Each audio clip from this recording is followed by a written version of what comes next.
It's given me an immense pleasure to extend a very warm and respectful welcome to all of you to this workshop on effective sales and strategies for startup, organized by the Institution Council IIC, DAV College for Girls, Yamunanagar.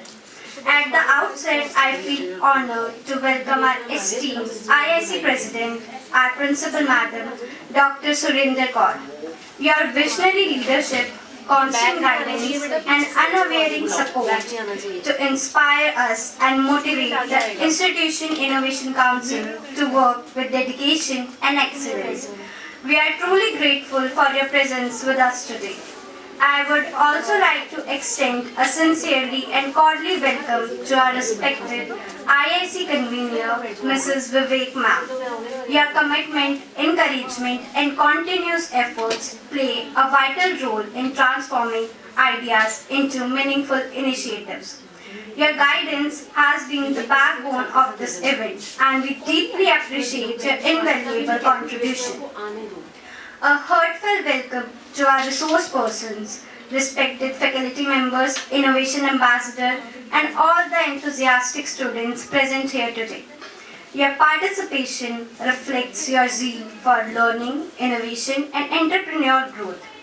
Today's workshop is a step towards empowering young minds with practical knowledge and insights initial for navigating the dynamic world of startups. We hope this session will ignite ideas, encourage innovation, and equip students with skills to turn their inspiration into reality. Once again, I warmly welcome all the dignitaries and participants and wish everyone a highly informative, engaging, and successful session. Now, it's given me a great pleasure to invite Ms. Kamna, a dedicated student and enthusiastic innovation ambassador of our institution, to present the session.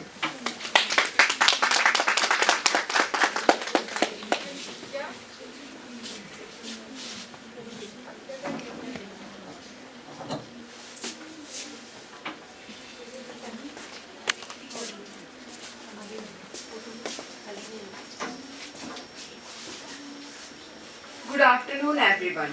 I am Kamna, Innovation Ambassador. Today we all talk about how startups grow using practical sales and marketing strategies. And our today workshop objective is to understand startup sales challenges, sales and marketing key functions, and learn practical strategies with cost-effective marketing techniques. Slide change. Why sales and marketing matters? Many people believe अगर product अच्छा हो तो automatically बिक जाएगा. Would you believe? क्या आपको ऐसा लगता है कि अगर एक प्रोडक्ट अच्छा है तो वो ऑटोमेटिकली बिक जाएगा? अगर हमारा प्रोडक्ट कितना भी अच्छा हो, लेकिन अगर हम लोगों को नहीं बताएंगे, कन्विंस नहीं करेंगे, उसकी मार्केटिंग नहीं करेंगे, तो हमारा अच्छे से अच्छा प्रोडक्ट भी फेल हो जाएगा. एग्जाम्पल, हमारे बचपन का ड्रीम फोन नोकिया. हम सब ने छोटे होते नोकिया का फोन बहुत चलाया, वो पिंक कलर वाला डमी फोन. लेकिन प्रोडक्ट रिलायबल था, कस्टमर्स में एक टाइम पे क्रेज था नोकिया के फोन का. लेकिन आउटडेटेड होने की वजह से, क्योंकि उन्होंने अपने कंपटीटर्स गूगल और सैमसंग के साथ उन्होंने मार्केटिंग स्ट्रेटजीज को चेंज नहीं किया, नई स्ट्रेटजीज नहीं अपनाई, रिजल्ट आज नोकिया मार्केट से गायब है. वी कैन से कंप्लीटली गायब है, क्योंकि हम नहीं देखते आज किसी के पास नोकिया का फोन कोई इस्तेमाल कर रहा है. इसके अलावा सेल्स और मार्केटिंग क्या करता है, एक स्मॉल बिजनेस को या वो ग्रो बिजनेस भी है, वो हेल्प करता है कि वो नए कस्टमर्स बनाए, अपने पुराने कस्टमर्स को रिटेन करके रखे और एक लॉन्ग टर्म सर्वाइवल. हम कॉमर्स में बात करते हैं कि जब भी हम कोई बिजनेस खोलते हैं या कंपनी खोलते हैं, हमारा सबसे पहला मोटिव ऑब्जेक्टिव क्या होता है, परपेचुअल सक्सेशन. कि अगर हमने बिजनेस खोला है तो हम उसको एक लॉन्ग टर्म तक लेकर जाएंगे. तो सेल्स और मार्केटिंग हमें हेल्प करता है अपने बिजनेस के लॉन्ग ग्रोथ, सर्वाइवल को इंश्योर करने में और कस्टमर्स को रिटेन करके रखने में और नए कस्टमर्स बनाने में. चेंज. अब हम बात करते हैं क्या सेल्स और मार्केटिंग एक ही पर्सपेक्टिव है या दोनों डिफरेंट चीजें हैं. Marketing is like inviting people to your home and sales is like how you invite them, how you comfortable them and talk to them. Marketing में हम क्या करते हैं, बेसिकली कस्टमर्स को अपने प्रोडक्ट के बारे में कन्विंस करते हैं, उन्हें बताते हैं कि हमारा ये प्रोडक्ट है, जैसे यहाँ पे काफी सारे डिस्प्ले हो रखे हैं, हम ये प्रोडक्ट बेच रहे हैं, इसकी यूटिलिटीज ये हैं, ये ऐसे हेल्पफुल है, या इसके अंदर क्या क्या फीचर्स हैं, एंटिटीज हैं। और सेल्स में क्या करते हैं, हमने जो इंटरेस्ट क्रिएट किया लोगों के अंदर, उस इंटरेस्ट को पैसे में बदलते हैं। बेसिकली मार्केटिंग क्या करता है, अवेयरनेस क्रिएट करता है, इंटरेस्ट क्रिएट करता है, और सेल्स उसी इंटरेस्ट को मनी में कन्वर्ट कर देता है। और together sales and marketing build trust, loyalty and repeat customers. Next, अब हमारी जो नेक्स्ट स्लाइड है उसमें लिखा हुआ है from zero to visibility marketing strategies for startups. So यहाँ पे कुछ स्ट्रेटजीज लिखी हुई हैं जो एज अ स्मॉल एंटरप्रेन्योर हम यूज कर सकते हैं, because when you are a startup you don't have big budgets, we only have dreams, and जिन्हें हम पूरा करना चाहते हैं। हमारे पास सिर्फ एम्बिशंस होते हैं। एक स्मॉल एंटरप्रेन्योर्स के पास इतना बजट नहीं होता कि वो सेलिब्रिटी एंडोर्समेंट कर सके, हैवी एडवर्टीजमेंट एक्सपेंसेस उठा सके। उन्हें सिर्फ स्मार्ट मार्केटिंग टेक्निक्स की ज़रूरत होती है, एक्सपेंसिव एड्स की ज़रूरत नहीं होती। अब हमारे पास कुछ स्ट्रेटजीज है, लाइक सोशल मीडिया मार्केटिंग हो गया, content marketing, influencer and micro influencer marketing, and the last one is WhatsApp and direct marketing. अब हम सबसे पहले बात कर रहे हैं सोशल मीडिया ऑर्गेनिक मार्केटिंग। हम सोशल मीडिया मार्केटिंग को ऑर्गेनिक मार्केटिंग क्यों बोलते हैं? बेसिकली इसमें क्या होता है, हमारी जीरो मनी इन्वेस्टमेंट होती है। सोशल मीडिया हम सब चलाते हैं, फेसबुक, इंस्टाग्राम, यूट्यूब, तो हम इन फ्री प्लेटफॉर्म्स का यूज कर सकते हैं अपने प्रोडक्ट्स को प्रमोट करने के लिए, अपने बिजनेस को प्रमोट करने के लिए विदाउट पेड एड्स। अगर हम यूट्यूब का यूज करें, इंस्टाग्राम, हम इंस्टाग्राम पे अपने फ्रेंड्स के साथ कितने रील्स शेयर करते हैं। अगर हम अपने बिजनेस, अपने प्रोडक्ट से रिलेटेड रील्स बनाएं और उन्हें शेयर करें, और हमें सिर्फ क्या चाहिए, ऑर्गेनिक मार्केटिंग है, मीन्स पैसा तो जीरो है, इन्वेस्टमेंट जीरो है। हम डेली यूज के लिए भी तो अपने फोन का रिचार्ज कराते ही हैं। अगर हमें अपने बिजनेस को ग्रो करना है स्ट्रेटेजी के थ्रू, तो वो तो हमारे लिए जीरो कॉस्ट मार्केटिंग ही हुई ना। तो हम क्या करते हैं, इसमें सिर्फ हमें कंसिस्टेंसी की जरूरत होती है कि हम डेली पोस्ट करें, रिलेटेबल कंटेंट पोस्ट करें जो हमारा कंज्यूमर देखना चाह रहा है, पसंद कर रहा है, और अपने कस्टमर्स के साथ इंगेजमेंट बना के रखें थ्रू कमेंट्स। लाइक हमने कोई रील पोस्ट की अपने बिजनेस से रिलेटेड, हमारे कस्टमर्स की क्वेरी आई, अगर हम डेली टू डेली रिव्यू करें, चेक करें कि हमारा कस्टमर हमसे चाहता क्या है। अब यहाँ पे काफी सारे बिजनेस के एग्जाम्पल्स हैं, लाइक जोमेटो, बोट, मामाअर्थ, ये सब बिजनेस आज वेल नोन बिजनेस पर्सनैलिटीज हैं, और बिजनेस भी वेल नोन है, एमएनसी इंटरनेशनली काम कर रहे हैं। लेकिन अपने इनिशियल फेज में इन बिजनेसेस ने भी in small low cost strategies को अपनाया। सो हम जोमेटो का ही अगर एग्जांपल ले, Zomato doesn't just sell food, Zomato सिर्फ खाना नहीं बेच रहा, वो अपने कस्टमर्स को एंटरटेन कर रहा है, कनेक्ट करके रखता है। हम देखते हैं जोमेटो की जो नोटिफिकेशंस आती है उसमें टैगलाइंस कितनी चीजी होती है, फैसिनेटिंग, जैसे फॉर आवर दिल का टुकड़ा क्या भेजे, समोसा या पकोड़ा। हम भूल नहीं पाते, कई बार हम डेली अगर एक बार नोटिफिकेशन पढ़ी, हम उसे रिपीट करते रहते हैं, वो हमारे दिमाग में चलता रहता है कि ऐसी नोटिफिकेशन आई थी। Second, let's go on a date, you me and steaming hot biryani.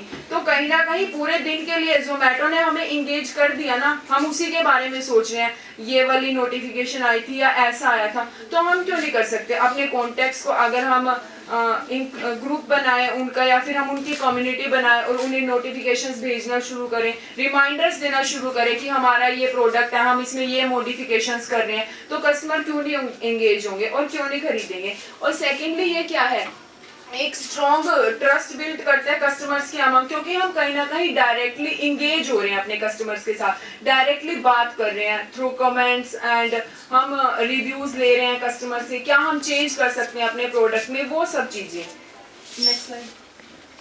तो ये था सोशल मीडिया मार्केटिंग। अब हम इसके बाद बात करते हैं कंटेंट मार्केटिंग।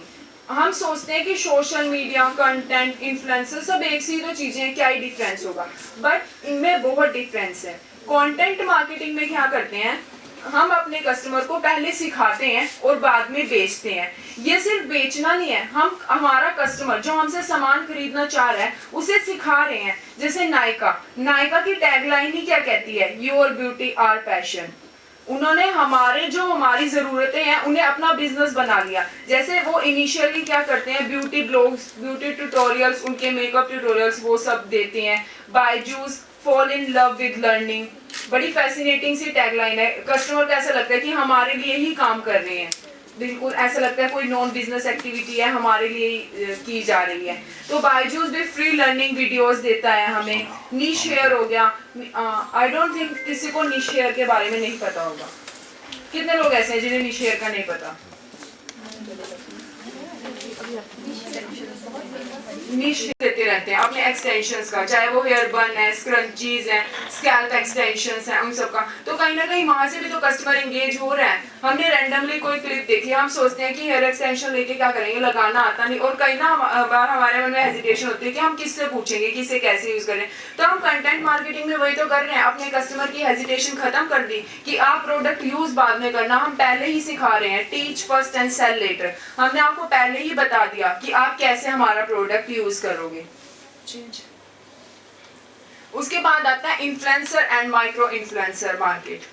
हर कोई अपने फेवरेट एक्टर इन्फ्लुएंसर से कंप्लीटली इन्फ्लुएंस होता ही है, इंस्पायर होता ही है कि हम भी उसके जैसा फैशन करें, उसकी तरह रेडी हों, उसकी तरह कपड़े पहने, या वो जो कर रहा है हम उसे मिमिक करने की कोशिश करते हैं। और जेनजीज में ये ट्रेंड बहुत है, तो क्यों ना हम अपने उन्हीं इन्फ्लुएंसर्स का यूज करें। और अभी हमने बात की कि जो छोटे एंटरप्रेन्योर हैं, जो अभी ग्रो कर रहे हैं स्टार्टअप्स, उनके पास बजट नहीं होता, सिर्फ ड्रीम्स होती हैं।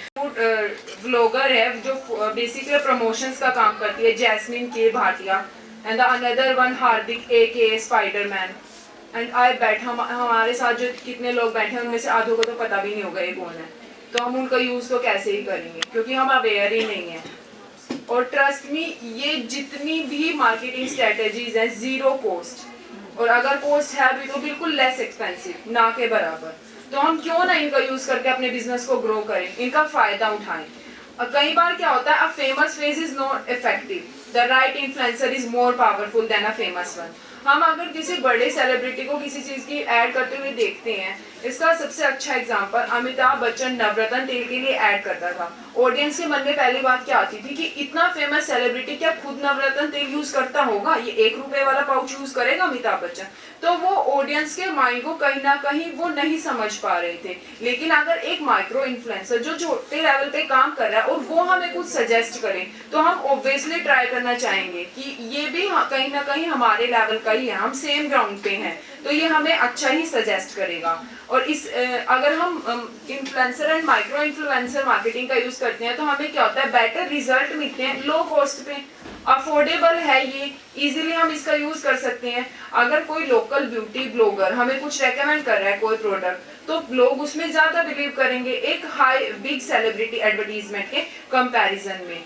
हम अगर अपने कॉलेजेस में भी देखें तो कितनी लड़कियां रील्स डालती हैं और उनके काफी अच्छे फॉलोवर्स भी हैं। अगर हम उनसे अपने ब्रांड के लिए या प्रोडक्ट के लिए प्रमोशन कराएं, अगर हम फ्रेंड्स मिलके ही कोई, अब तो अगर हम आज देखें, हम आईआईसी के अंदर ये एक्टिविटी कर रहे हैं और इनोवेशन की हम बात करते हैं, तो हमने एआई इन्फ्लुएंसर भी तो देखे हैं जो फिजिकली एग्जिस्टेंस नहीं कर रहे हैं, फिक्टिशियस पर्सनालिटीज हैं बट ब्रांड्स को प्रमोट कर रहे हैं। तो हम क्यों नहीं कर सकते, अगर हम खुद एक एआई इन्फ्लुएंसर बनाएं और उससे अपने ब्रांड को प्रमोट करें, उससे हमारी लर्निंग भी होगी और हमारा ब्रांड भी प्रमोट हो रहा है, हमें कहीं ना कहीं नई चीजें सीखने को मिल रही हैं।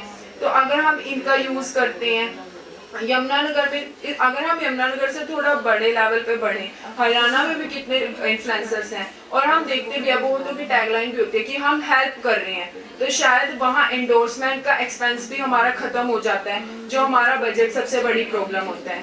इसके बाद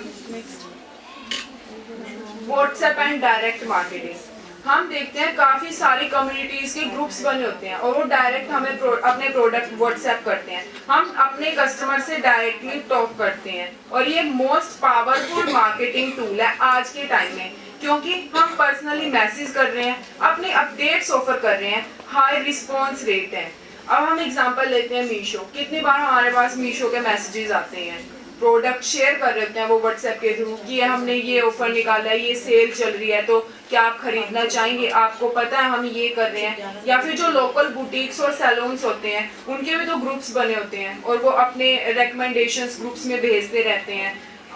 लोकल कम्युनिटीज बनी होती है। हम देखते हैं एक जो नॉर्मल सलून वाले लोग भी होते हैं उनका भी ग्रुप बना होता है। वो बोलते हैं हमारा जो भी आपको चाहिए, हमारा जो भी कैटलॉग चाहिए वो हमारे ग्रुप में आपको मिल जाएगा, आप जस्ट हमारा ग्रुप ज्वाइन करो, आप हमारी कम्युनिटी ज्वाइन करो। तो ये तो बिल्कुल व्हाट्सएप एंड डायरेक्ट मार्केटिंग तो बिल्कुल फ्री ऑफ कॉस्ट है, इसमें तो हमारा है ही नहीं कोई भी एक्सपेंस, तो हम ये यूज कर सकते हैं। तो ये कुछ मार्केटिंग स्ट्रेटजीज थी। इसके अलावा लोकल, अगर हम देखें लोकल इन्फ्लुएंस, अगर हम कॉलेज में हैं अभी और हम अपने फ्रेंड्स को बताएं, अपने फ्रेंड्स को बोले कि तुम भी हमारा ब्रांड प्रमोट करो, अगर हम इतना कुछ शेयर कर रहे हैं तो ऑब्वियसली ये भी तो शेयर कर ही सकते हैं कि मेरे फ्रेंड का ये ब्रांड है, ये प्रोडक्ट हम बनाते हैं, ऐसे ऐसे तुम्हारे लिए हेल्पफुल है और तुम्हें एक बार तो ट्राई करना ही चाहिए। तो ऑब्वियसली हो सकता है हमारे ब्रांड की मार्केटिंग हो रही है, प्रमोट हो रहा है हमारा प्रोडक्ट, तो उसका फायदा हमें ही हो रहा है, हमारे कस्टमर एंगेजमेंट बढ़ रही है और कहीं ना कहीं हमारा बिजनेस भी एक बड़े स्केल पे ग्रो कर रहे हैं। तो ये कुछ स्ट्रेटजीज थी जो हमने डिस्कस की। उसके बाद हमने स्ट्रेटजीज की बात कर ली, प्रोडक्ट की बात कर ली, प्रमोशन सब कुछ, बट पैकेजिंग भी तो एक मेन फैक्टर है।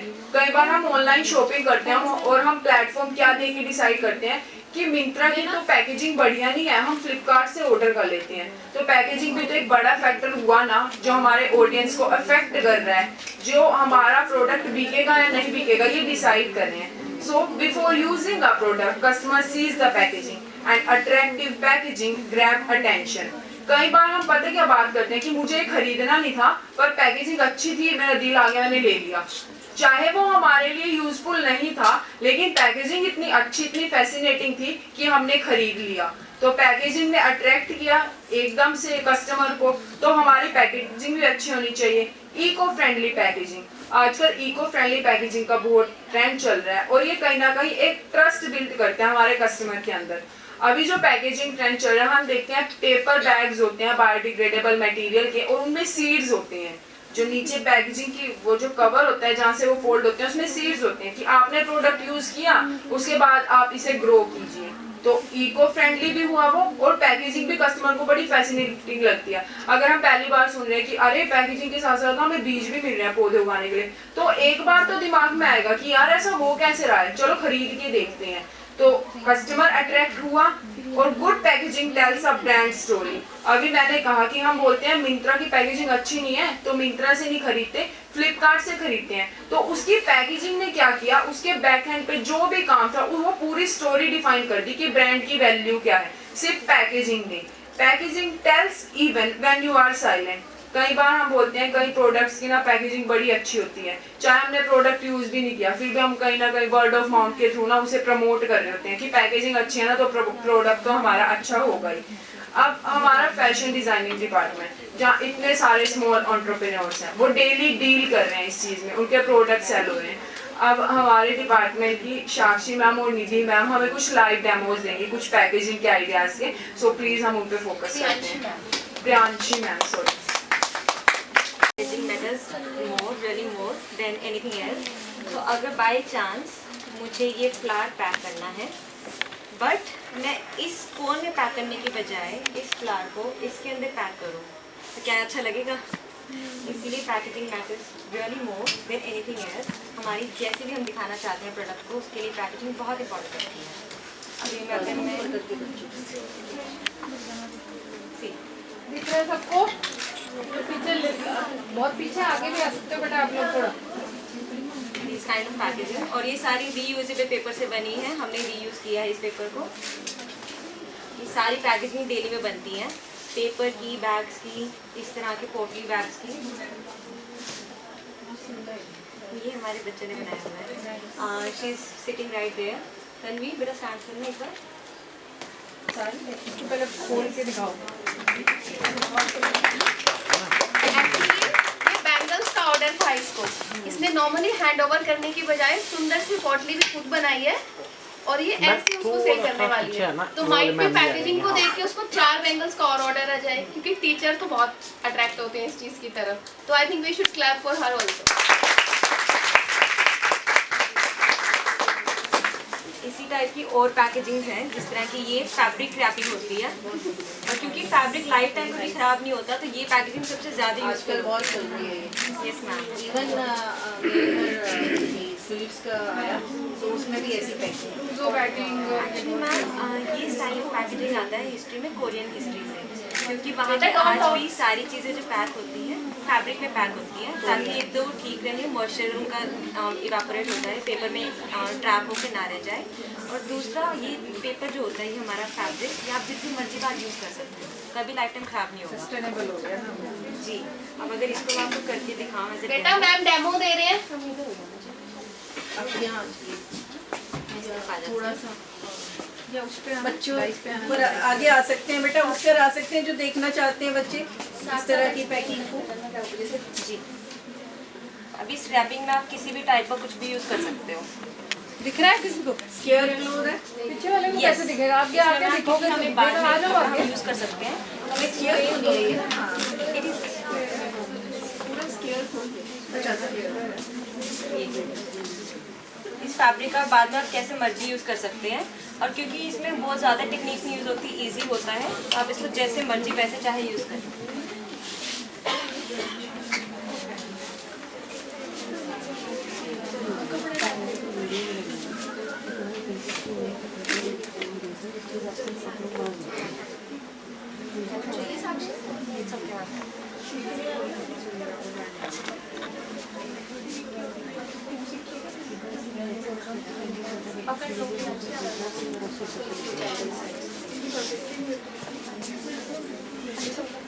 बहुत ही ऐसे इंसिडेंट होने वाला है, 2 ही मिनट।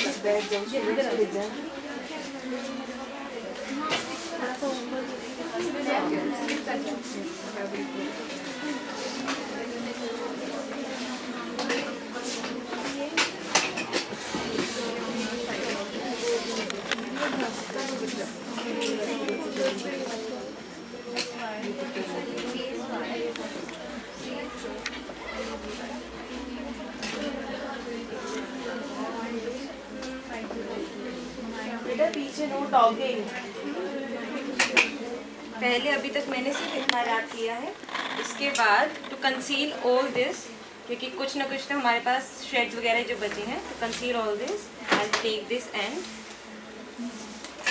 Rap this around. बोल दो प्रिंसिपल मैम कह रहे थे जो उनके 2 वीडियोस है वो डाउनलोड कर दी, वो दिखाना है। मैं इसके नीचे कंसील कर दूंगी to turn it into a beautiful book.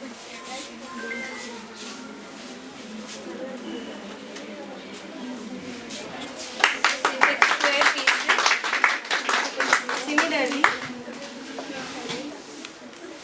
बहुत तरह के नोट्स अवेलेबल हैं, अगर आप नोटिंग टेक्निक देखोगे तो उसी से बन जाते हैं बहुत तरह के डिजाइन। मैम जैसे ये भी है, सिर्फ एक सिंपल स्क्वायर पेपर से बना है। बच्चा ध्यान से सुनो इधर, अभी वैलेंटाइन डे आ रहा है ना, मदद करेगा गिफ्ट देने में, सीख लीजिए।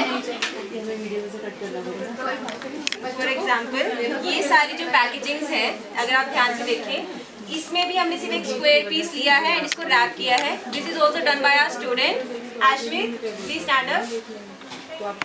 That is Ashmi।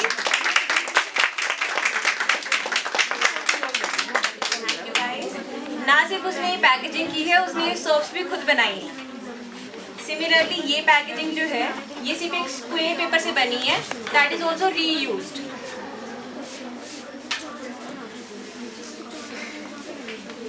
If I open this up, ये पूरा का पूरा खुल जाएगा and it turns into a square paper।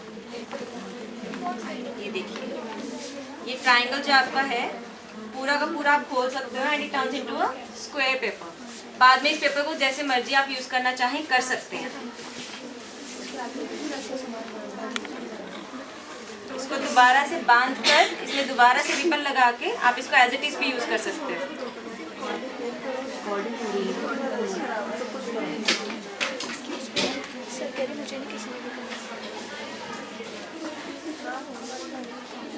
सुंदर कटाई हो गई है, आपको साथ में भेजना है। हाँ फोल्डिंग टेक्निक है, बहुत सुंदर है। उसे बोलो कि ममता मैम ने यूट्यूब लिंक रात को 11:30 बजे भेजे हैं, 11:15 क्या भूल गया। जैसे कि ये एक पोटली है, वैसे हम एक नेट की पोटली में अपने ड्राई फ्रूट्स डाल दें, इसके अंदर ऐसे रख सकते हैं, तो हम इसको ऐसे पैक कर सकते हैं। ड्राई फ्रूट को बहुत ज़्यादा इन इसका शादियों में प्लेट्स जाती है ड्राई फ्रूट्स की, तो उस पे कॉर्न्स लगा सकते हैं। अब जैसे आजकल ना एयरपोर्ट्स का ट्रेंड बहुत ज़्यादा चला है, so everyone needs to carry an airport, but जब आपको किसी को गिफ्ट करना हो उसके लिए आपके पास कोई ऐसा पैकेजिंग पेपर नहीं होता जो आप एयरपोर्ट जिसमें गिफ्ट करके दे सकें। उसके लिए आप ऐसे कुछ छोटी पैकेजिंग बना सकते हैं एंड रीयूजेबल पेपर से बन सकती है। आप चाहें तो बायोडिग्रेडेबल पेपर यूज़ कर सकते हैं, जैसा अभी कामना ने बताया। जिन पेपर्स के अंदर सीड्स आते हैं वो पेपर वेस्ट नहीं होता। उसके अंदर ऐसे ही हैंडमेड शीट्स आप लोग बना सकते हैं, उसी सेम पेपर को दोबारा से रिसाइकिल कर सकते हैं। ठीक है, ये सारी पैकेजिंग्स। इसके अलावा हमारे पास और ऑप्शन है, अगर आपको कुछ ब्यूटीफुल बनाना हो। ऐसे स्टडी कार्डबोर्ड बॉक्सेस सबके पास होते हैं, इन सबके हम पैकेजिंग करते हैं। हमारे बॉक्सेस कभी ख़राब नहीं होते। आपने भी कितने सारे ऑर्डर किए होंगे, घर पे इकट्ठे होके रहते पड़े रहते हैं। आप उन सबको दोबारा यूज़ कर सकते हो। आप सब अपना भी बिजनेस अगर करते हैं, कुछ लोग तो करते हैं यहाँ पे, उन सबको पता है ऐसे बॉक्सेस की कितनी ज़रूरत पड़ती है। राइट, आपका जो प्रोडक्ट है उसके लिए राइट पैकेजिंग की कितनी ज़रूरत पड़ती है।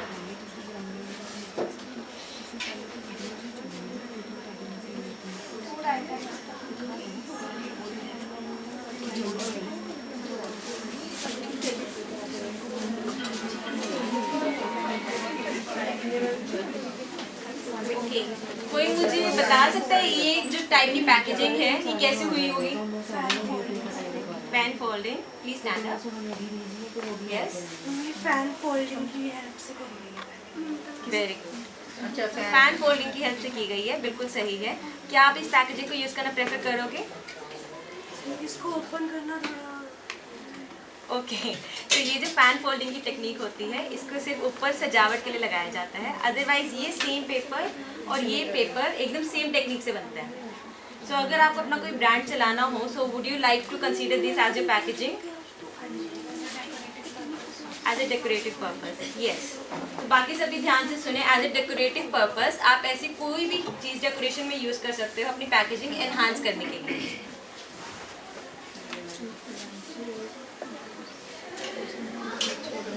इस टाइप की packaging again fan fold, but a different kind of fan fold. किसी को कोई क्वेश्चन है?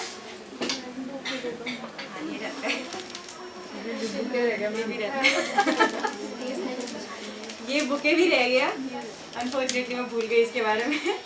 सो इस टाइप की पैकेजिंग, क्योंकि हम फ्लावर्स वगैरह बनाते हैं, फैशन डिज़ाइनिंग डिपार्टमेंट में बहुत सारे बच्चे फ्लावर्स बनाते हैं, तो अगर अभी कभी आपको फ्लावर्स की पैकेजिंग करनी हो, डिफरेंट टाइप्स ऑफ स्टाइल्स की पैकेजिंग होती है।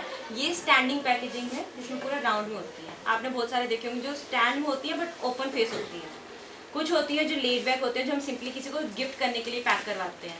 इस सारी स्टाइल की पैकेजिंग अगर आपको करवानी हो या कभी करनी हो, तो you have to learn about the basics. अगर मुझे ये किसी को गिफ्ट करना है फॉर अ पर्पस कि वो इसको स्टैंड करके रख सके, बट मैं लेड बैक पैकेजिंग करवा दूँ, will that work for me? That will not work for me. चाहे मेरा प्रोडक्ट कितना ही अच्छा क्यों ना हो, वो डिलीवर नहीं कर पाएगा, मेरा प्रोडक्ट अच्छा नहीं लगेगा, बिकॉज एंड ऑफ यूजर में अगर वो काम ही नहीं आ रहा है तो क्या फ़ायदा उस प्रोडक्ट का। आपके पास ऐसे कितने सारे प्रोडक्ट छोटी छोटी इकट्ठे होकर रखे होंगे। फॉर एग्जांपल ईयरिंग्स की पैकेजिंग अच्छी नहीं है, या रखने के लिए स्पेस आपके पास सही नहीं है, सही बॉक्स कंटेनर नहीं है, यहाँ वहाँ पड़ते रहते हैं, गुम हो जाते हैं। बट अगर आपके पास सही स्पेस, आप उसको अच्छे से पैक करके रख सकते हो, देन आपका स्पेस भी बचता है, आप एनवायरनमेंट को भी ठीक रखते हैं, एंड आप उसको अच्छे से ऑर्गेनाइज भी करके रख सकते हैं। Any more questions? बहुत प्यारा बनाया है। ये भी रीयूजेबल पैकेजिंग से बना है, ये भी हमारे स्टूडेंट ने बनाया है। I don't know if she is present here, she is not present here.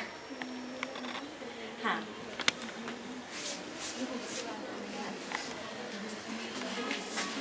कोई डेमो बेटा आप चाहते हो मैम दोबारा से दें?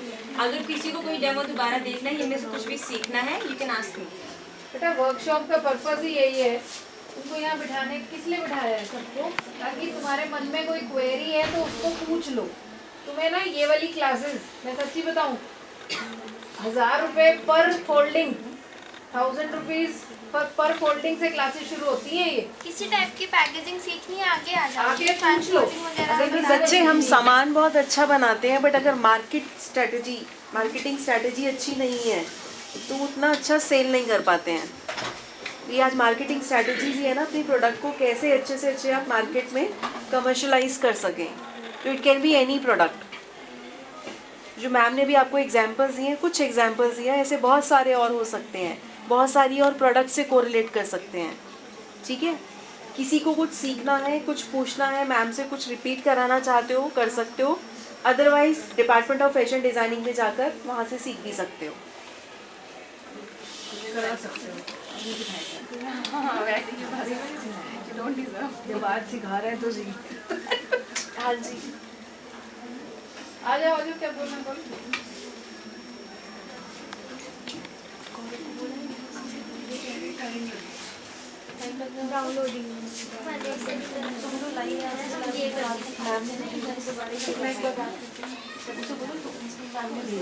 इनमें से उन्होंने बोला ये चलाने के लिए, मैम ने सर्च करी बात नहीं, मुझे बोलो ये यहाँ चला दो, लाइव चला दो, डाउनलोड नहीं करना बोलो, लाइव चला दो। ये वाला पैकेजिंग में सिखा दूँ। बेटा अगर और कोई भी देखना चाहता है तो प्लीज साक्षी सबको यहाँ पे पॉसिबल है। ये फॉर एग्जाम्पल ये आप अगर ध्यान से देखोगे इट्स अ स्क्वायर पेपर, जैसे मैंने अभी थोड़ी देर पहले भी दिखाया था। इतना ही पेपर आप एक और कट कर लीजिए। साथ ही बेटा मैम को हेल्प कर दो। वैसे ही ना ये छोटे वाले इसी को प्लेस करके इस पर कट कर देते हैं। बेटा डोंट टॉक।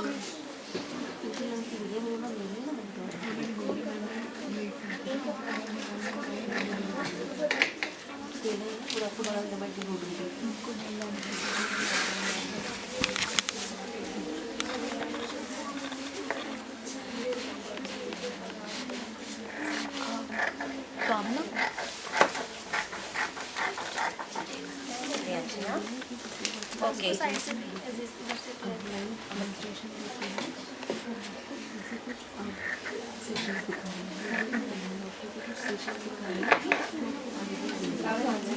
आप वैसे बताते रहना एक एक स्टेप का फोल्ड करके सामने बताते। ओके अब जैसे कि मेरे पास एक स्क्वायर पेपर है, जब हमने अभी कट किया है।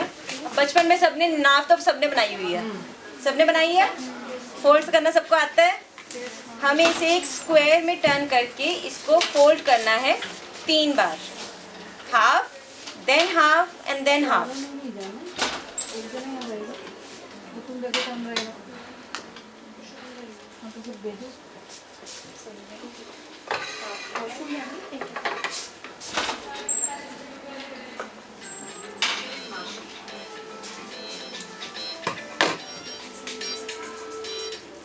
जब ये 3 बार आप फोल्ड करोगे कुछ ऐसा नजर आएगा।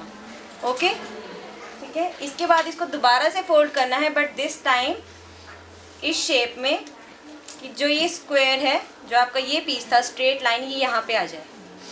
ओके, इसको फोल्ड करने के बाद आपको इस फोल्ड को इसके ऊपर दोबारा से फोल्ड करना है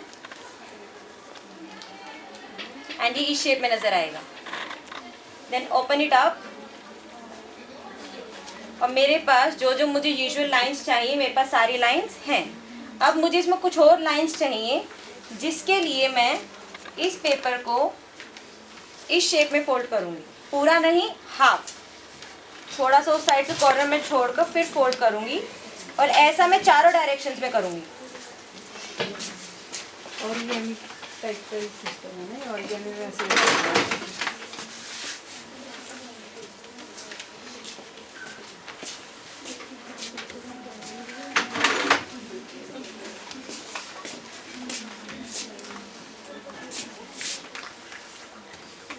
चारों तरफ से ऐसे फोल्ड करने के बाद सेंटर में मेरे पास एक बॉक्स बन जाता है। एंड देन मुझे इस शीट को एक कॉर्नर से फोल्ड करना है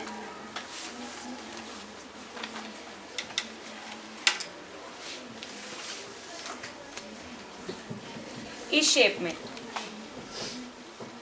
इस शेप में मैं इस सेम शीट को दोनों साइड से फोल्ड करूंगी, तो मेरे टोटल फोल्ड्स 8 फोल्ड होंगे, ना कि 4।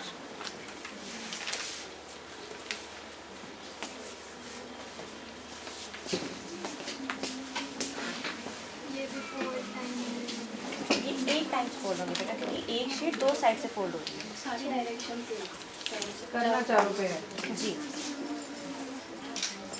ये वाला स्टेप 8 टाइम्स किया जाएगा क्योंकि डायरेक्शन को 2 टाइम्स इधर से भी हम लोग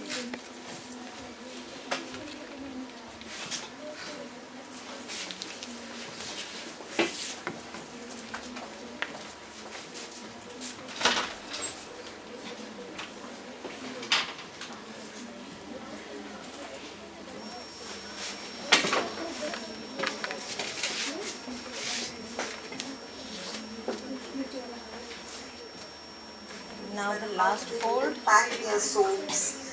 So since I was just doing a packing of one of my soaps, I thought I'll just share this video with you all. So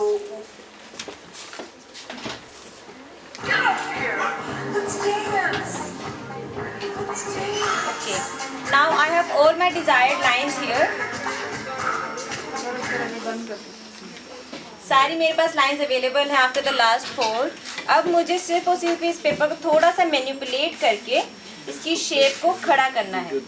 after doing this I will manipulate it from here.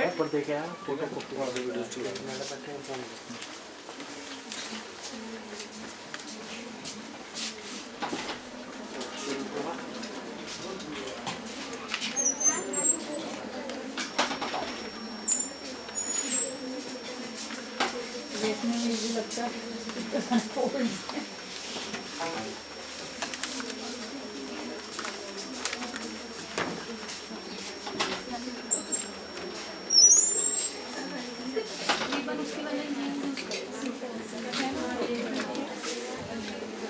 Packaging के demos देखे और इतनी brilliant packaging, सच eye catching. ऐसा लग रहा था देखते रहे और डेमोज हो और पैकेजिंग आइडियाज हो.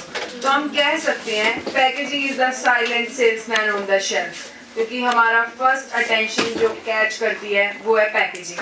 अभी हमने लाइव डेमोज देखे, अब हम और कुछ सेशंस देखेंगे जो हमें और आइडियाज देंगे अपने बिजनेस को ग्रो करने के लिए, जिन्हें कुछ फेमस इन्फ्लुएंसर्स और बिजनेस पर्सनालिटीज यूज कर रही हैं. Session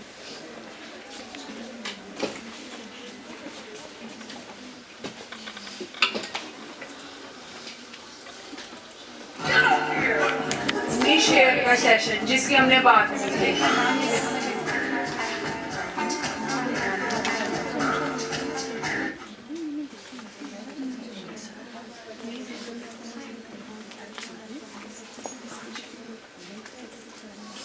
hi friends, welcome to Organic Creations. I hope एक all soap are brand doing की good. पैकेजिंग जो हमारे पास यहाँ भी सोप्स हैं, तो हम just इस come up with a video here for you all, especially for the soap makers who are new into soap making and really very confused that how do they need to pack their soaps. So since I was just doing a packing of one of my soaps, I thought I'll just share this video with you all. So whoever wants to know how we need to pack the soap once it's cured, once we have kept it for 4 to 6 weeks for curing, how do we need to pack it? I will show you all that today in this video. Also friends, I have made another new exciting video with a brand new soap recipe that I have tried for the first time. So if you don't want to miss out on that and if you want to see how the soap has turned out, please do like and subscribe to my channel and press the bell icon so that you get the notification as soon as the new soap video has been uploaded. For my packing, I use a butter paper. I have already cut this butter paper according to the measurement of my soap, and this is the soap that I will be packing today. It's a coffee soap. So I will just take you through the steps, and I hope you find this effective enough to pack your soaps. We just need to cover the soap here with the butter paper.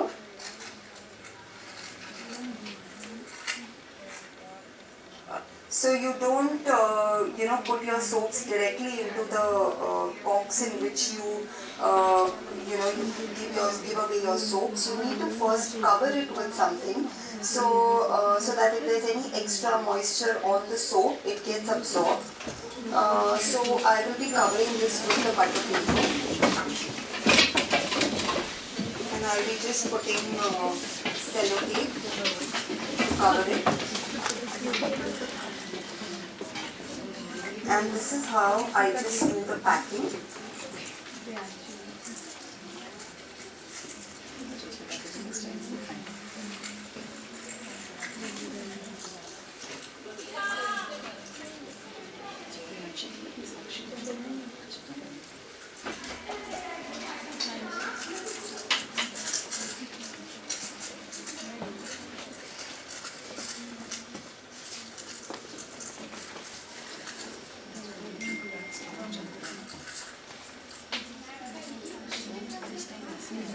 So I have put my sellotape here on all the 3 sides, and this is how I have packed the soap here with the butter paper. And then I have my labels that I put here. This label has the direction to use, how you need to use the soap. So I will just put the sticker and show you how I do it. So this is what I put on the butter paper, so that when the soap is opened from the pouch, the person using the soap can read the directions to use. And since my soaps are organic, I do not prefer to use any plastic boxes or anything. So I avoid plastic as much as possible. So I have jute bags in which I put my soap. So after putting it in the butter paper, I just put it in my jute bag, and on top of this I label it with the flavor that we have in the pouch. So now here we have packed a coffee soap, a coffee latte soap. So I will just be labeling this with that, and I'll just show you how it looks once it's labeled.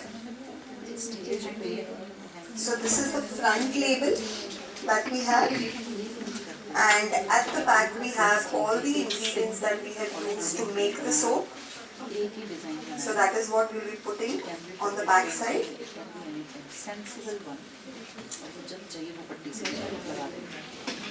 This is the way I like to pack my soaps, but there are a lot of different ways that you can pack your soaps, and you'll get a lot of options, if you Google it and see the different ways of packing your soaps. But I thought I would like to share this with y'all and show y'all how my soap looks after packing. Here I have a couple of other soaps as well, which have been packed. This is a carrot and buttermilk soap that I have, and this is a aloe vera and neem. So this is how I do my packing. I hope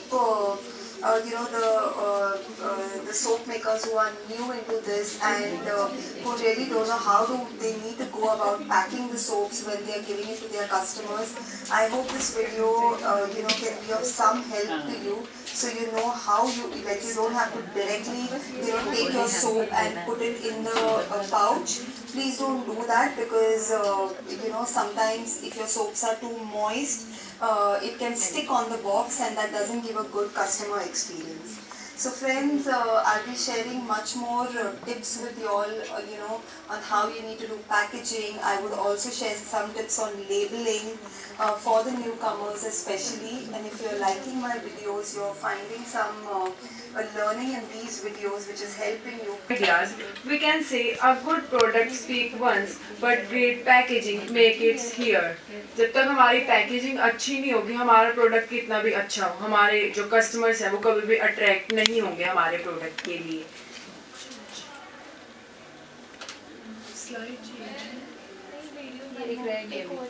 किसी भी चीज को खरीदने पर उसके साथ बनाने वाले पैकेजिंग वेस्ट को देखकर कई बार मैंने खरीदना ही टाल दिया.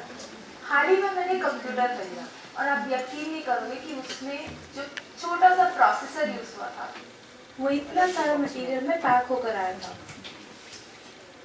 भारत में 43% प्लास्टिक सिर्फ पैकेजिंग मटेरियल के लिए ही मैन्युफैक्चर हो रहा है. तो एक पैकेजिंग में, एक पैकेट या बॉक्स में सामान रखा जाता है.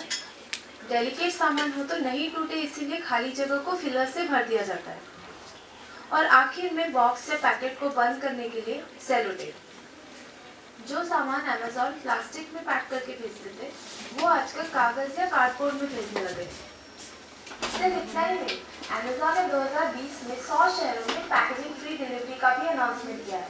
मतलब अगर कोई डेलिकेट सामान ना हो तो फिर अमेज़ॉन ओरिजिनल पैकेजिंग में ही डिलीवर करे, बिना किसी एक्स्ट्रा पैकेजिंग के।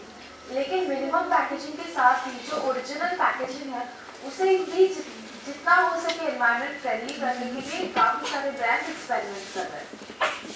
जैसे कि पैंजिया ऑर्गेनिक्स जो एक अमेरिकन कंपनी है जिनका सभी पैकेजिंग मटेरियल 100% रिसाइकल मटेरियल से बनता है, जो ना सिर्फ 100% कंपोस्टेबल है बल्कि इस पैकेजिंग के अंदर बीज भी छुपा रहता है जिससे मिट्टी में लगाने पर पौधे उग सकते हैं। इस तरह के प्लांटेबल पैकेजिंग के लिए कई सारे ब्रांड्स इस्तेमाल कर रहे हैं। लेकिन रिसाइकल पेपर के अलावा कई ब्रांड्स प्लांट बेस्ड पैकेजिंग का इस्तेमाल करते हैं। सस्टेनेबल पैकेजिंग बैम्बू से बनाए जा सकते हैं,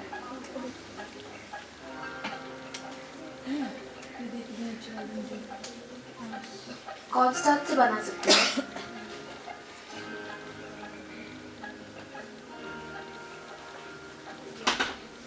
हेम्प से भी, जिससे और भी ढेर सारी चीजें बनाए जा रहे हैं।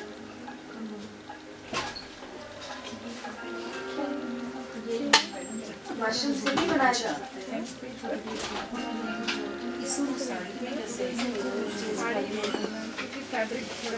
और पोटैटो से भी बनाया जा सकता है।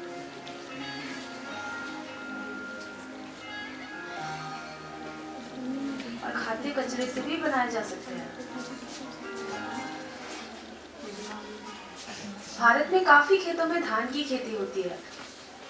अगर हम चावल और गेहूं के भूसे से पैकेजिंग बनाना शुरू करें तो हम खेतों के स्टबल बॉडी को पूरी तरह से बंद कर सकते हैं। अब बात करते हैं फिलर्स की। ट्रेडिशनली सामान को बिना किसी खरोच के घर तक पहुंचाने के लिए बबल रैप, एयर कुशन या प्लास्टिक फिलिंग्स का इस्तेमाल किया जाता था।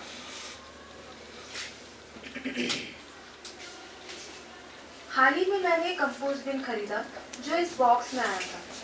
मैन्युफैक्चरर ने खाली जगह को इन एयर कुशन से भर दिया था। ये तरीका मुझे बहुत अच्छा लगा क्योंकि लोगों ने फेंके हुए प्लास्टिक या थर्मोकॉल वेस्ट इसमें भरा हुआ है। लेकिन इस तरीके को सस्टेनेबल बनाए रखने के लिए रीयूज बहुत ज़रूरी है। लेकिन शायद ही किसी कस्टमर को इतने सारे एयर कुशन की कभी भी जरूरत पड़ेगी। तो मैंने जब बॉक्स खोल के देखा इतना सारा प्लास्टिक वेस्ट, तो मैंने मैन्युफैक्चरर को फ़ोन करके पूछा कि अगर मैं लौटा दूँ तो क्या वो दोबारा इसको इस्तेमाल करेंगे। तो उन्होंने तो ऑब्वियसली हाँ बोला, लेकिन उन्होंने साथ में ये भी बोला कि मैं उनकी पहली कस्टमर हूँ जिन्होंने रिटर्न करने का सोचा। तो अगर किसी ने रिटर्न नहीं किया तो उन्होंने क्या किया, और अगर उन्होंने फेंका है तो फिर तब तो ये तरीका सस्टेनेबल नहीं था।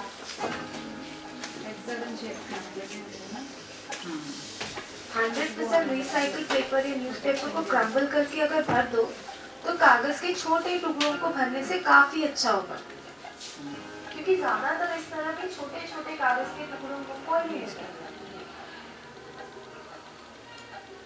सूखी घास या हरी घास को भी खाली जगह भरने के लिए इस्तेमाल की जाती है। अब आते हैं पैकेजिंग के आखिरी मटेरियल पे।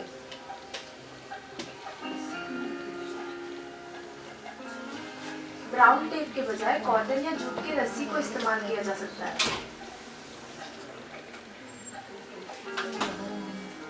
या तो ऑर्गेनिक गम या कागज को इस्तेमाल किया जा सकता है। मैंने जो आपको प्लांट बेस्ड पैकेजिंग ऑप्शंस दिखाया वो सभी बायोडिग्रेडेबल भी है और कंपोस्टेबल भी है।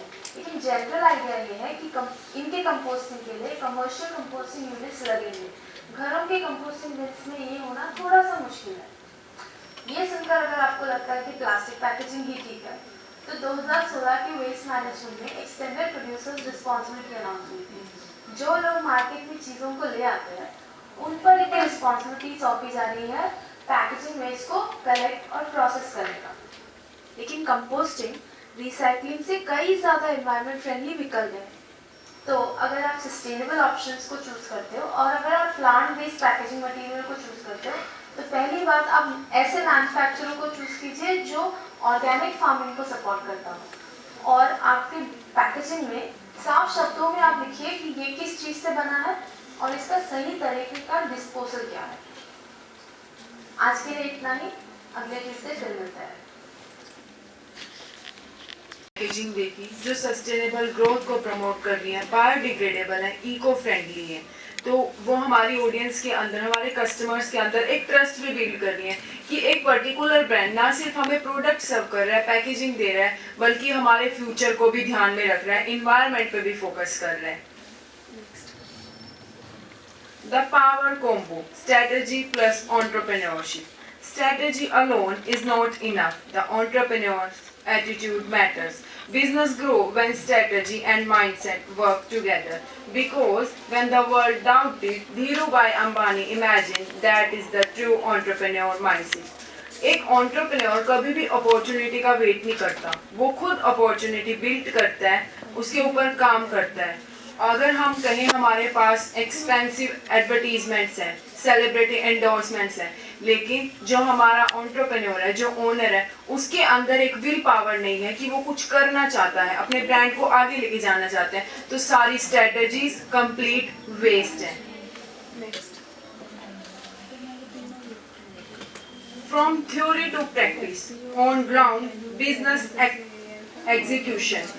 Idea don't make money, execution does. ऐसा नहीं है कि हमने सोचा और सब हो गया, हमने पेपर पे पूरा बिजनेस प्लान खड़ा कर दिया और हमें उससे पैसा हम अर्न करने लगे। इसके लिए हमें प्रॉपर प्लानिंग, रेगुलर रिव्यू की जरूरत होती है। एग्जांपल हमारे सामने है Amul.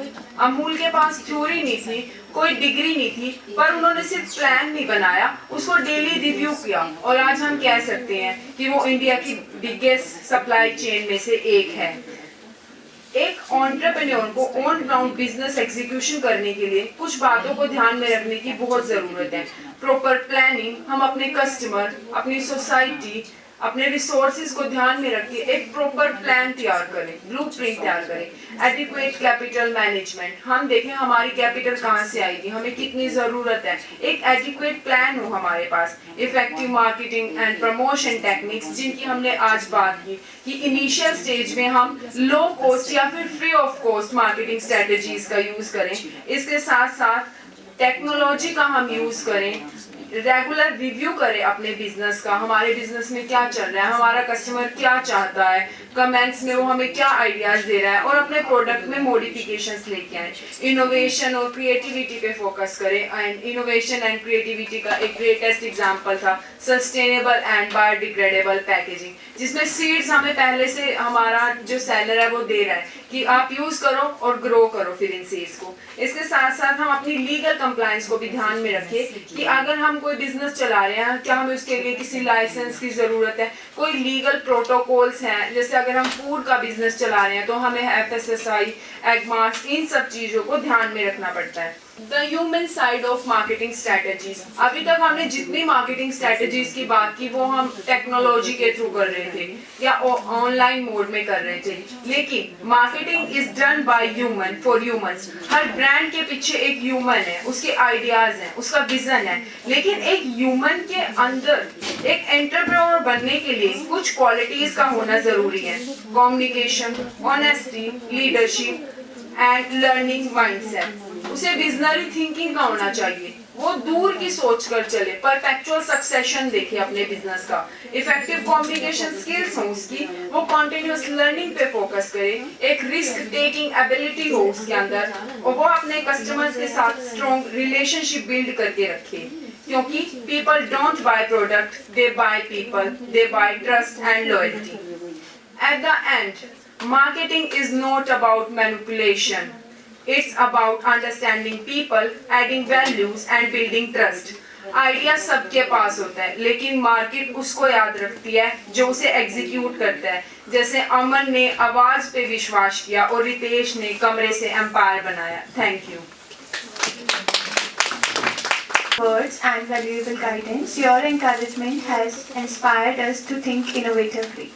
Now it gives me great pleasure to invite Mrs. Parul Ma'am, the esteemed HOD of Home Science and a proud innovation ambassador of our institution, to grace this stage.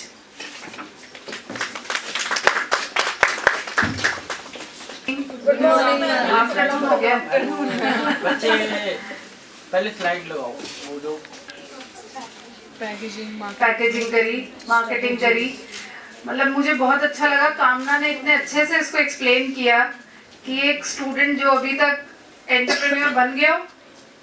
अभी नहीं, student है। तो इसने ना उसका जो इसकी जो पीपीटी थी, इसकी जो प्रेजेंटेशन थी वो इतनी इजी थी, शायद मुझे लगता है सबको समझ आ गई है।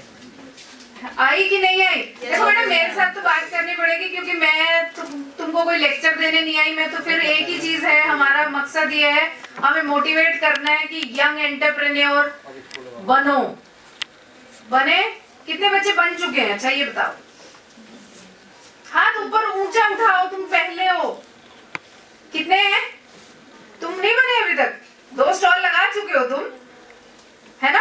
तो देखो अपने आप पे ना थोड़ा सा ये मत सोचो कि हम यहाँ जबरदस्ती बैठे हैं।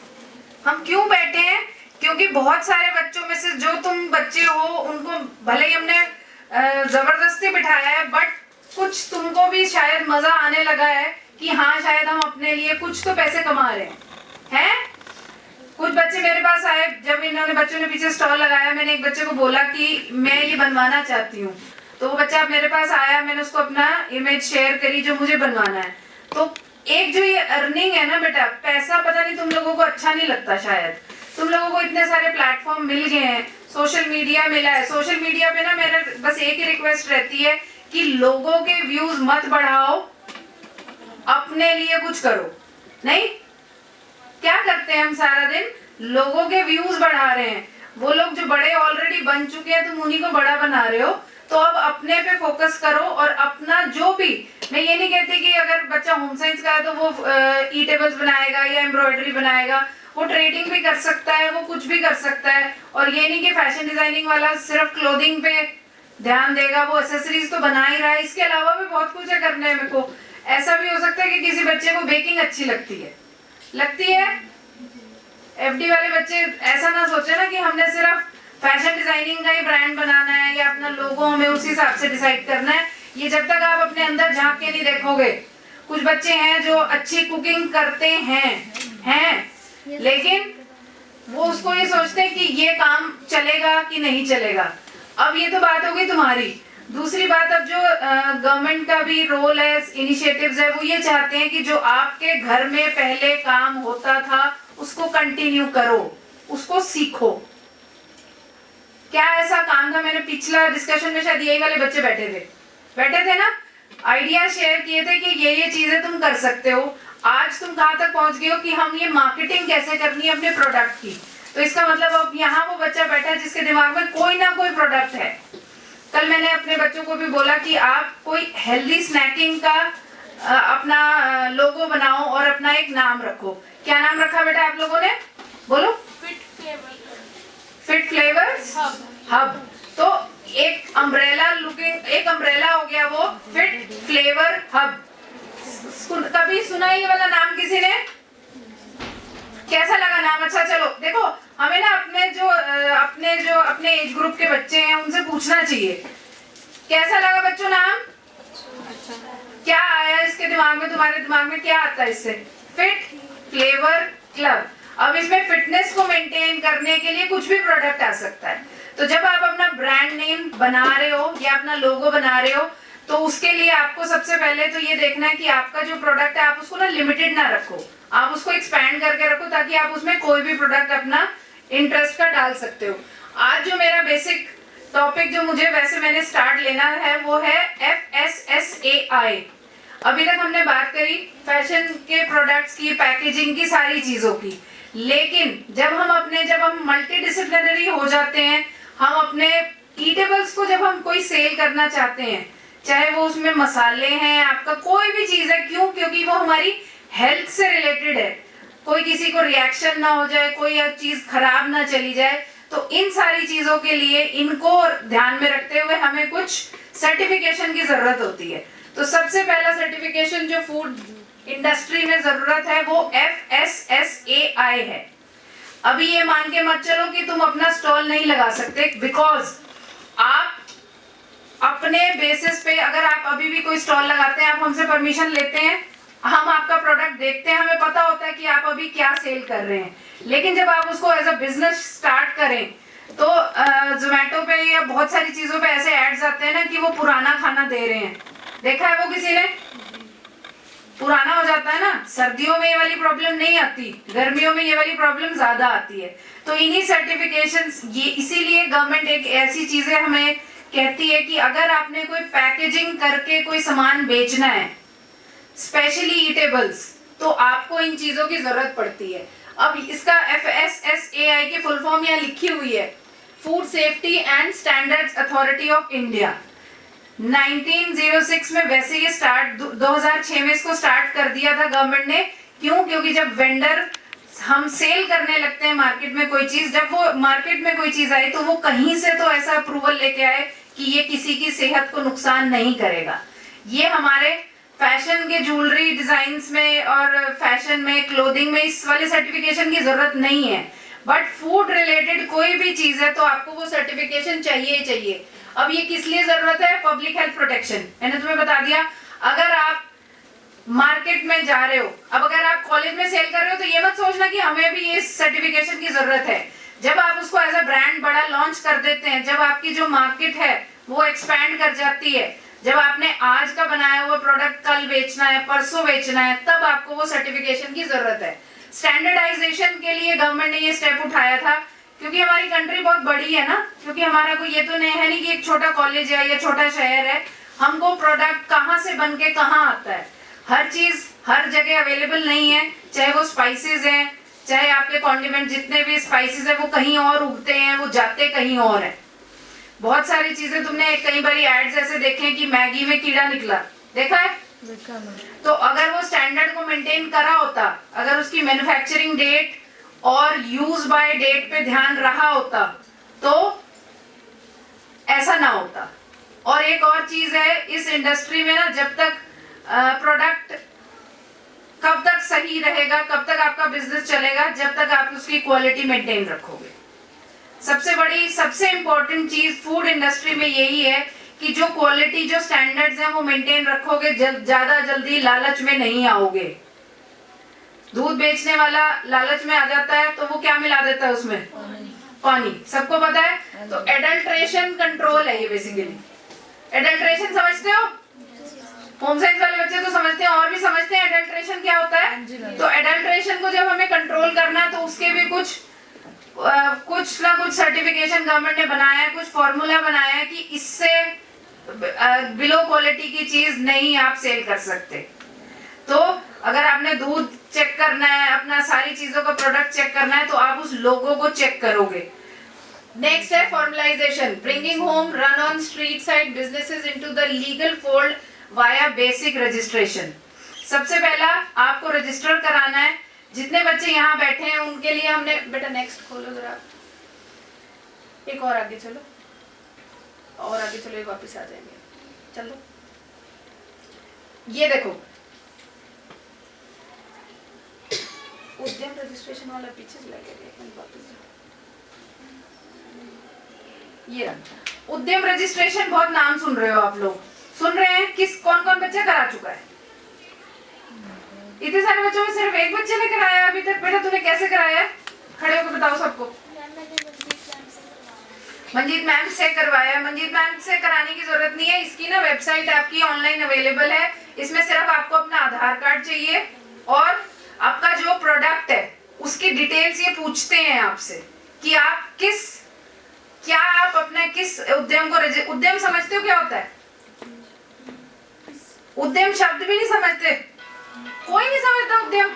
बिजनेस, उद्यम क्या होता है? ये हिंदी का शब्द है उद्यम। जो भी आपका बिजनेस है उसको रजिस्टर करना है।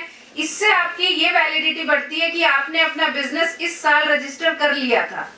अब वो 1 साल लगेगा, 2 साल लगेगा, 3 साल लगेगा, उसको टाइम लगेगा।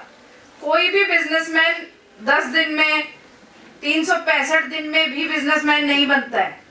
तो अगर आप अब से अपने कॉलेज डेट से इसको रजिस्टर कर लेंगे तो आपको, मान लो जी आपको 2 साल, अभी तो आप अपनी फंडिंग अपने आप कर रहे हैं, पापा से ले लिए, अपनी बैंक मनी से, अपनी मनी से अरेंज कर लिया। लेकिन जब आपको इसको रजिस्टर करने के बाद आपको ये लगता है कि हाँ मुझे अब लोन की जरूरत है। शार्क टैंक देखा है सबने? शार्क टैंक वाले क्यों जाते हैं शार्क टैंक में? किस लिए जाते हैं बेटा शार्क टैंक में? इतने ढीले से बच्चे क्यों है फिर ये? ये पीछे वाला बच्चा क्या वो लिख रहा है कुछ? क्या लिख रहे हो बेटा? शार्क टैंक में क्यों जाते बच्चे? तो बैठ जाओ, आप बताओ। मैम फंड्स रेज करने के लिए हमारा जो प्रोडक्ट है उसे वर्ल्ड वाइड मतलब लोग जाने, और फिर हम जो हमारा प्रोडक्ट जिस लेवल पे अभी हम सेल कर रहे हैं उसको एक्सपेंड करें, फंड्स रेज करें वहाँ से, ताकि वो हम लोग के साथ मतलब थोड़ा हमारे लिए मतलब। और शार्क टैंक पे जाना ना बहुत लेटर स्टेज का काम है। अभी तो बेसिक क्या है, आपने यहाँ लोकल, जब तक आप अपने लोकल मार्केट को टैकल करोगे फिर आप आगे जाओगे। आपको और फंडिंग की जरूरत है। 25 लाख तक की फंडिंग तो गवर्नमेंट करती है, लेकिन शार्क टैंक में जो पहुंच गया ना वो करोड़ों में उसको चाहिए, क्योंकि उसका बिजनेस एस्टेब्लिश हो चुका है। वो तो एक तरह का ना, देखो वो देखा है सबने, आप एक कुकिंग वाले कॉम्पिटिशन्स भी आते हैं, ऑस्ट्रेलिया के आते थे, फिर इंडिया के आने लगे हैं, इंडिया के भी आते हैं मास्टर शेफ। तो मास्टर शेफ में छठे मतलब जो बहुत पूरे उसके कंपटीशन होता है, तो वो उसको क्या मिल जाता है, एक प्लेटफॉर्म मिल जाता है। ऐसे ही शार्क टैंक में क्या होता है कि उसका जैसे अभी सुबह यही बात हुई ना कि जो कौन सी मैडम थी ये जिसका हेयर एक्सटेंशन वाली है, ये भी शार्क टैंक में गए, तो वो उसकी पहचान वहां से बनी। तो ऐसा नहीं सोच के चलना कि हम सीधा शार्क टैंक से जाके हमें रेवेन्यू मिलेगा। रेवेन्यू तो तुम्हें खुद जनरेट करना पड़ेगा, गवर्नमेंट से हेल्प लेनी पड़ेगी। उसके लिए उद्यम रजिस्ट्रेशन प्लीज सब बच्चे करा लें। अगर तुम चाहोगे तो इसकी वेबसाइट जो है, इसका लॉन्च का वो जो वेबसाइट है, अगर तुम डालोगे सीधा गूगल पे आ रहा है उद्यम रजिस्ट्रेशन। उसमें सिर्फ तुम्हारा आधार कार्ड नंबर, पैन नंबर किस लिए चाहिए होता है, क्योंकि आप फिर अर्निंग शुरू हो जाती है। पैन नंबर पता है क्यों चाहिए होता है? सबका पैन नंबर बना हुआ है? सबका बना हुआ, क्योंकि पापा ने क्यों बनवा दिया है? अकाउंट से लिंक हो जाता है वो।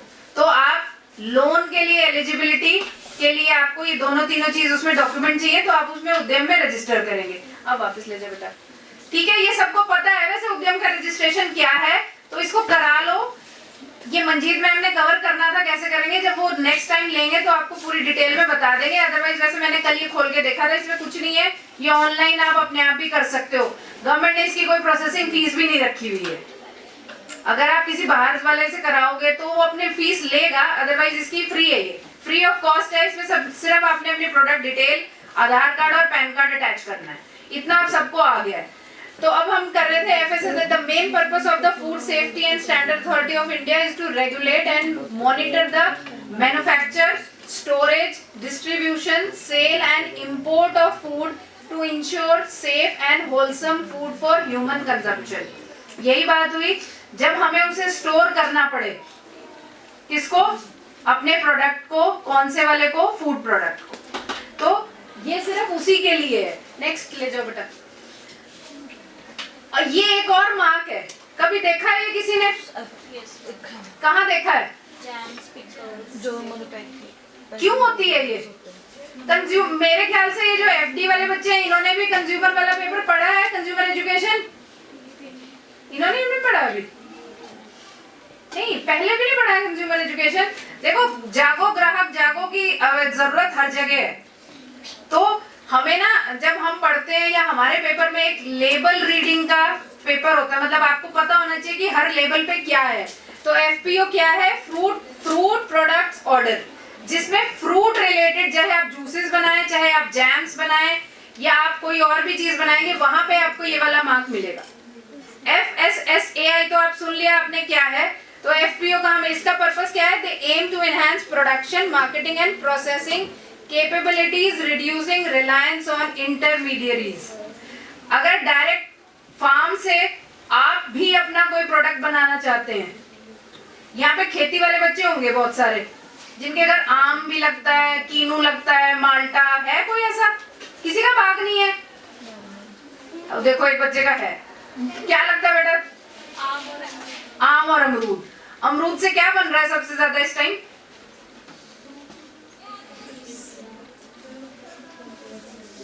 मार्केट में अमरूद की जेलीज भी आ गई हैं, जो बच्चों को अच्छी लगती हैं, है ना? आंवले का अचार भले ही नहीं खाते, लेकिन उसको देखो प्रोसेसिंग करने से उसका आपका जो प्रॉफिट है वो बढ़ जाता है। तुमने ये देखा है कभी कि जब किसान खाली गेहूं बेचता है तो उसको इतना प्रॉफिट नहीं होता, जबकि वो आटा बना के बेचता है। तो वो जब आटा बना के बेचेगा, उसकी पैकेजिंग के लिए, पैकेजिंग पे ये सर्टिफिकेशन जब तक नहीं होगा तब तक उसकी कोई वैलिडेशन नहीं होती। ठीक है, नेक्स्ट, ये एग मार्क है, ये सुना है कभी किसी ने? किस चीज पे लगा होता है? एग्रीकल्चर प्रोडक्ट्स पे। एग्रीकल्चर प्रोडक्ट में सब कुछ आता है जो आप दूध दही से बनाते हैं, या आपका वही आटा गेहूं जो भी आपका प्रोसेस है उस पे आपको एग मार्क। ये तब की बात है जब आप मान लीजिए आप अपना कोई घर का जो बिजनेस है उसको मार्केट में लॉन्च करना चाहते हैं। जैसे मैंने बोला गेहूं है, गेहूं से आटा बनाओ, या आपके घर मक्की उग रही है, मक्की होती है किसी के खेतों में? होती है। तो खाली मक्की बेच रहे हैं हम कि आटा भी बना के बेचते हैं? मक्की बेचते हैं। अगर अब उसको एनालिसिस करके देखना, अगर आप पापा को बिजनेसमैन बनाना चाहते हो ना फार्मर की जगह, तो आप क्या कर सकते हो? मक्की की या तो उसको प्रोसेस कर लो, या उसको आप आटा बना के बेचना शुरू करवाओगे तो उसका प्रॉफिट बढ़ता है। किसान हमेशा ये रोता रहता है कि मेरा क्या है, नुकसान है। मुझे सुना है ये कभी? किसान आत्महत्या करते हैं, किसानों के पास पैसे नहीं है। तो वो पैसे इसलिए नहीं है, उसके लिए ही है कि आजकल की जनरेशन जो अपने पेरेंट्स को हेल्प कर सकती है, वो वाया यही डायरेक्शन कर सकती है कि जो भी आपके यहाँ उग रहा है उसका मार्केटिंग का तरीका पापा को बता सकते हो, उसका कोई प्रोसेसिंग का तरीका आप बता सकते हो। और गवर्नमेंट MSMEs इस चीज पे हर बार हमें जोर देती है कि कोई भी फूड प्रोसेसिंग यूनिट में ये सारी प्रोसेसेस ही हैं जिनको आप अपने आप को कमर्शियलाइज करके बेच सकते हो। तुम्हें भी पता है आजकल जो अभी आ रहा था ना कि जूट की पैकेजिंग, सुतली कहोगे तो सस्ती मिलेगी ना? बोलो हाँ या ना? सुतली का बंडल अगर फार्मर खरीदने जाएगा तो सस्ता मिलेगा, और अगर आप उसको पैकेजिंग मटेरियल की तरह ढूंढोगे अमेज़न पे मिलेगा, बट वो महंगा मिलेगा। एक बंडल को आपको देंगे 100 रुपए का, जबकि आप उसको मार्केटिंग में अगर वही हो गया ना, उसके साथ मार्केटिंग अटैच हो गई। सबने सुना है कि घर में उपले बनते हैं, बहुत से सबके घर होते हैं क्या, जो भी आप लोग बोलते हैं, और वो अमेज़न पे भी अवेलेबल है। बोलो हाँ ना? तुम में से किसी ने शुरू किया ये बिजनेस? कर सकते हैं? बोलो कर सकते हैं। किसी ने आइडिया लगाया और आजकल आज वो मिलियनेयर है। कब इसकी सबसे ज्यादा डिमांड होती है? जब नवरात्रे आ जाते हैं या कोई पूजा होती है तो लोग उनको ऑर्डर करते हैं, और वो घर हमारे आसपास सब जगह मिल जाता है ना? और ये जो हस्क पैकेजिंग तुमने भी देखी, बहुत सारी पैकेजिंग आ रही थी इसमें। सस्टेनेबल का कोई फैशन ट्रेंड नहीं है, सस्टेनेबिलिटी हमारी जरूरत है। अगर हम सस्टेनेबल एनवायरनमेंट नहीं क्रिएट करेंगे तो आगे वाली जनरेशंस आके बर्बाद हो जाएंगी।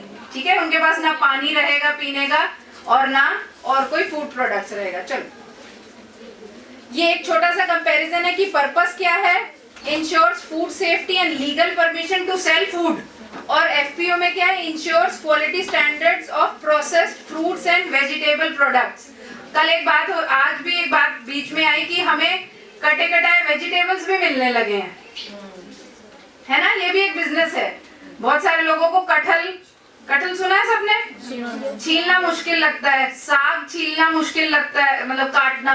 तो ये सारी चीजें जब आप पैक करके बेचेंगे तो आपको इन सर्टिफिकेशंस की जरूरत पड़ेगी। तो जब आपके घर भी कोई प्रोडक्ट आ रहा है तो इससे क्या होता है कि वो आपको एक आपके बारे में बता रहा है कि आपने इन सारे प्रोसीजर्स को फॉलो किया है, स्टैंडर्ड्स को मेंटेन कर रहे हो, इसीलिए आपको ये रजिस्ट्रेशन करा के ये मार्क मिला है। ये मैंडेटरी किसके लिए? Mandatory for all food businesses. जब आप बड़े स्केल पे अपने बिजनेस को ले जाएंगे तब के लिए मैंडेटरी है। Mandatory mainly for food processing and manufacturing units. और अगर आप अपने एग्रीकल्चर प्रोडक्ट को फ्रूट्स एंड वेजिटेबल्स को लॉन्च करना चाहते हैं तो आपको FPO की जरूरत है। उसके बाद रजिस्ट्रेशन आउटकम क्या है? उसमें एक आपको 14 डिजिट का नंबर मिलता है, और इसमें आपको जो सर्टिफिकेशन मार्क मैंने अभी दिखाया था वो आप उसको लगाने के बाद आपकी ये होती है कि हाँ आपने ये स्टैंडर्ड फॉलो किया हुआ है। और हर कोई नहीं लगा सकता, नकली जरूर आते हैं। हम जब लेबल्स को पढ़ेंगे तो हमें बहुत सारी चीजें ऐसी दिखेंगी कि उसमें भी चीटिंग है। जैसे तुमने शायद वो IPR में ट्रेडमार्क्स एंड ऑल सारी चीजें पढ़ी होंगी, तो इसमें भी चीटिंग है, लेकिन उसका ऑथेंटिक रास्ता, जितना सीधा रास्ता अपनाओगे उतना लंबा आपका बिजनेस चलेगा। फोकस एरिया क्या है? Food safety, hygiene and legal compliance, और FPO में भी वही है, product quality and processing standards. ये मीट प्रोडक्ट्स के लिए अलग स्टैंडर्ड हैं, फ्रूट्स एंड वेजिटेबल्स के लिए अलग हैं, ताकि किसी की सेहत को नुकसान ना हो। और होम किचन्स के लिए कंपलसरी FSSAI तो लेना है अगर आप क्लाउड किचन भी खोल रहे हैं, लेकिन FPO यूजुअली नॉट रिक्वायर्ड जब तक आप उसको बिल्कुल आप बड़े स्केल पे उसका प्रोडक्शन शुरू नहीं करते। लेकिन अगर आप उसको बड़े स्टेज पे, बड़े प्लेटफॉर्म पे लॉन्च करना चाहते हैं तो ये वाले। On behalf of Institutions Innovation Council, DAV College for Girls, Yamunanagar, I thank you all once again for making this event a success. Thank you and have a wonderful day. अब आप लोगों का ब्रेक है, आधा घंटा है आप लोगों के पास। उसके बाद आप अपनी टेबल, बाहर टेबल्स लग गई हैं, वहाँ पे अपना सामान अरेंज करो, ठीक है? तुम्हारा ऊपर से लेके आओगे? हाँ जी।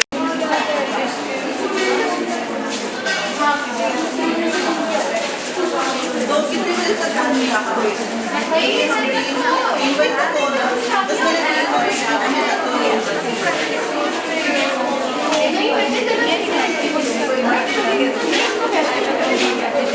अच्छा, ये उस दिन एक बच्चे ने वो पतंगे से बनाई, पतंगे बनाई एक बच्चे ना, छोटी। कौन है? FD में है, सुंदर है ना? हाँ। अच्छा, उसको मेरे पास भेजना, मैं बॉटनी डिपार्टमेंट में हूँ। ठीक है, ठीक है, कहना कौशिक मैम से मिल के आप बॉटनी डिपार्टमेंट। उस दिन लगा ही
अगर यहाँ पे ये वाला पॉट बनाने की वर्कशॉप देनी हो, दोगे बच्चों को पेड वर्कशॉप करना, हम फीस रखेंगे ये सीखने की, तो करवाएंगे हम आपके लिए।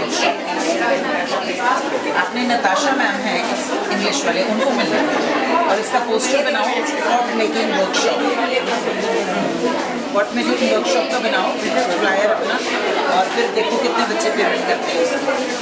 कम से कम 100-150 रुपया फीस रखनी है उसकी, फिर वर्कशॉप करो, कितनी एंट्रीज आती हैं। This is something very good, बहुत अच्छा है। मैं भी सीखूंगी, राहत तो ऐसे ही आता है, ऐसे शरीर बन के छोटी बन के खिलाई जाओगी, में लड्डू सारे खा के जाएगी। एक लड्डू की पेमेंट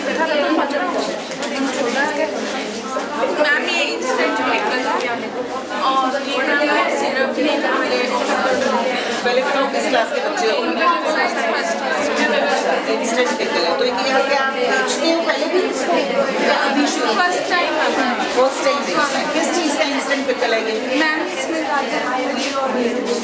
गाजर मूली मिर्च। और इसकी शेल्फ लाइफ कितनी है? उसका दिन से लाइन मतलब कितने दिन तक ये खराब नहीं होगा? फ्रिज में रखना पड़ेगा? अच्छा, कौन मदद कर रहा है? And what is this? कितनी क्वांटिटी है ये? हाफ के जी हाफ के जी। और कितने रहते हैं? क्या प्राइस है? मैम पिकल 100 है और मैम 100 के दोनों पिकल्स हैं। खराब तो नहीं होती?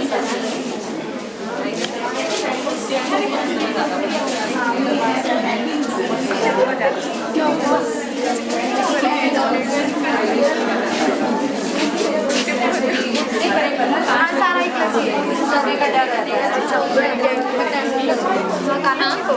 कोई बात नहीं कुछ ये कान्हा जी को भोग लगाना लगा सकते हो, ये तो वैसे है ब्रेड ब्रेड तो उधर तो ब्रेड